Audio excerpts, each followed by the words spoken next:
বাপ দেখ, তোরে পালতে কিন্তু আমার অনেক তেল মশলা খরচ হয়েছে। তোরে কিন্তু বিয়ে করাবার দিতেছি, কিন্তু তুই কিন্তু আমার মান সম্মানটা খাইস না। যৌতুক কিন্তু সরাসরি চাউন যাইতো না, এই যৌতুকটা কৌশলের মাধ্যমে আদায় করিয়া নিত। চল বাবা। ও লাউঠার ফুটা উঠার পাড়া বাজার নিতেছ।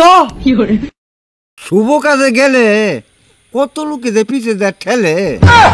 তোমার মান্য করে দেখিয়া তোমার উপরে কোনো কথা কইলাম না। তুমি এটা কাম করছো, তুমি ফাল না মেরা 10টা লাখ টাকা কেলে চাইলা, টেহা পয়সা চাইও না, সাজাই দেওয়ার কথা কইও। কইলা না তো, কইলা উল্টাটা। ও তুমি চাও না যে আমি বিয়া করি? সাজানির কথা কবার যায় বাবা রে, আমার টের কথা মুখ দিয়ে বকত করে আয় পড়ছে।